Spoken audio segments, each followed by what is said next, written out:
Halo Capricorn, selamat datang dan terima kasih sudah mampir. Semoga kamu dalam keadaan sehat. Ini adalah reading timeless, jadi kapanpun kamu nonton adalah waktu terbaik kamu untuk dapat pesan ini ya. Dari energi pre-shuffle kamu, aku kayak mendapatkan vibe tentang misteri, tentang rahasia, atau hal yang ditutupin.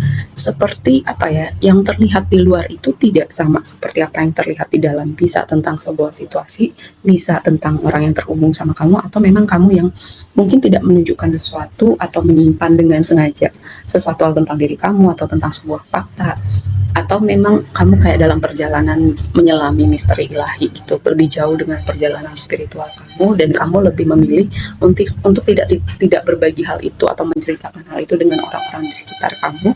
Kayak memang ada hal-hal yang kamu simpan untuk diri kamu sendiri. Menurut kamu orang-orang di sekitar kamu tuh nggak bakal ngerti, nggak bakal nyampe, nggak bakal nangkep apa yang kamu maksud. Hal-hal semacam itu yang bisa jadi salah satu faktornya yang membuat kamu menyimpan sesuatu untuk diri kamu sendiri. Kenapa bisa aku bilang seperti itu?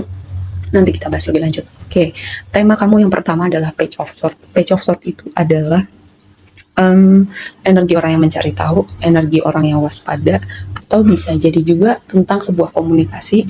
Dan aku udah bilang ini beberapa kali, komunikasi mungkin bisa jadi signifikan ya untuk kamu lebih mindful dan lebih apa ya, ngecek detail gitu jika berhubungan dengan komunikasi dengan media elektronik itu, entah chat, entah email, entah dokumen-dokumen pekerjaan kamu, juga pastikan kamu cek lebih detail lagi. Dan ini kayak mencari informasi lebih jauh yang berhubungan dengan akar kamu, latar belakang budaya kamu. Bisa jadi ya kayak kamu udah menyadari gitu apa yang terjadi dengan kayak kamu melihat ada pola-pola tertentu dalam hidup kamu, dan kamu mulai ada awareness untuk melihat kayaknya ini ada hubungannya jadi dengan dinamika gue dibesarkan waktu gue kecil, atau dinamika yang gue lihat dari keluarga gue ketika beranjak dewasa, kayak ada ancestral trauma gitu. Sesuatu sesuatu yang mungkin tadinya kamu nggak sadarin gitu sampai kamu masuk dalam perjalanan self healing atau self development ya. Tapi gini, itu semua kayak bisa jadi ya dengan blessing kamu High Priestess dan dikonfirmasi sama Sun. Dengan kamu mengurai itu semua, kamu akhirnya kayak bisa melihat nih tentang pola-pola tertentu di hidup kamu. Lalu bisa jadi juga kayak ini momen spiritual awakening kamu lebih jauh dalam perjalanan spiritual kamu. Untuk penonton aku ya yang apa yang merasa dia dalam perjalanan spiritual, kalau kamu enggak ya udah ambil sisi praktikalnya aja dari reading ini.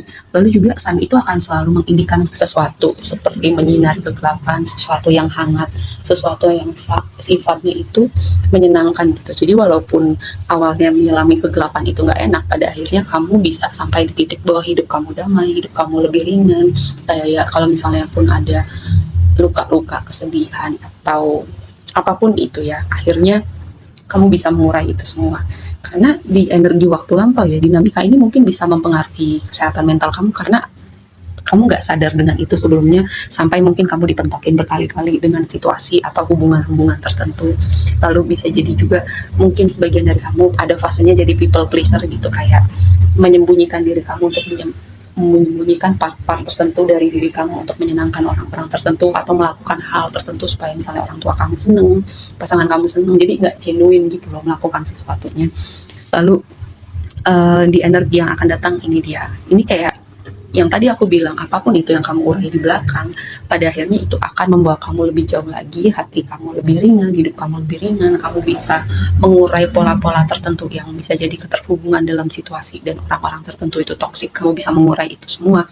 Karena di energi presentnya adalah door to personal healing and happiness gitu, pintu menuju pemulihan dan kebahagiaan kamu. Jadi kayak kamu melangkah dalam satu chapter baru di mana kamu apa ya, kamu lebih fulfilling gitu hidup kamu, atau kamu lebih menemukan kedamaian, ketenangan, dan keterhubungan kamu gitu. Kamu melihatnya dengan perspektif yang beda, dengan diri kamu yang udah berbeda ya. Dan di energi yang akan datang adalah heart chakra itu.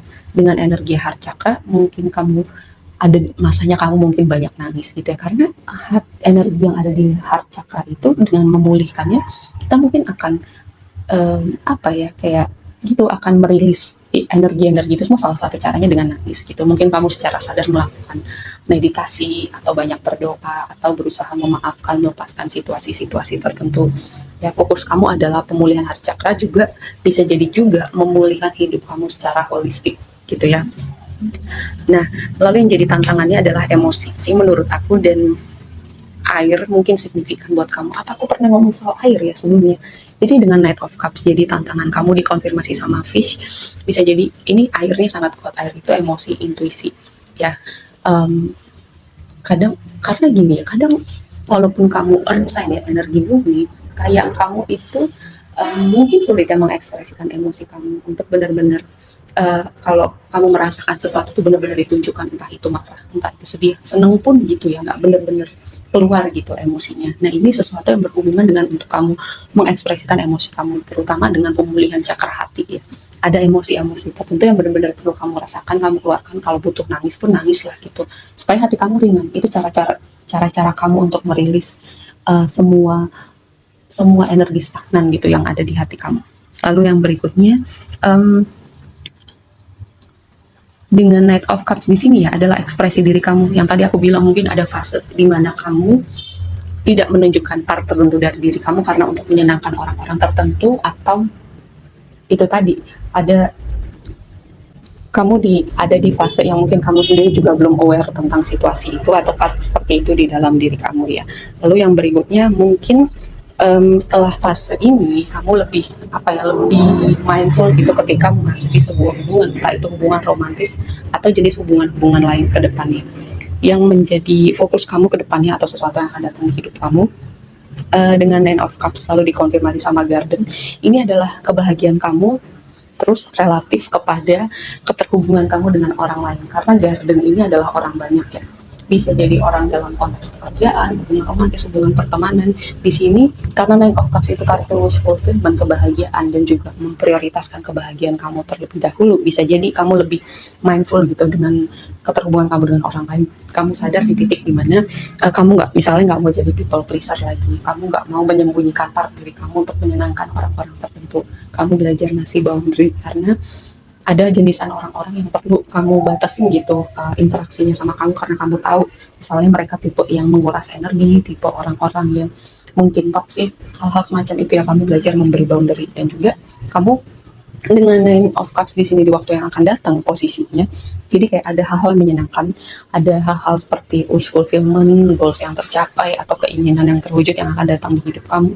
Bisa jadi juga kalau misalnya kamu memang punya intensi atau berdoa semacam Tuhan semesta Allah atau apapun itu, datangkan orang-orang baik di hidup aku, datangkan orang-orang yang punya vibe yang positif di hidup aku, datangkan keluarga jiwa aku, datangkan hubungan romantis yang juga punya vibe yang sehat gitu. Kamu akan menemukan itu dengan Nine of Cups dikonfirmasi sama Garden ya. Lalu advice-nya buat kamu adalah gini, Seven of Wands dikonfirmasi sama Heart ini adalah kayak kamu berjuang untuk sesuatu yang penting berharga buat kamu, apapun itu konteksnya. Bisa jadi kebahagiaan kamu dulu, dimana kamu mendefinisikan yang tadi ada fase sebelumnya dan fase sesudahnya gitu. Mungkin kamu memprioritaskan mimpi kamu belajar melakukan hal yang kamu suka atau memanggil di hati kamu. Mungkin tadinya kamu tidak melakukan hal yang kamu suka karena itu ditentang orang-orang tertentu di hidup kamu ya, dengan Seven of Wands di sini lalu dikonfirmasi sama Heart.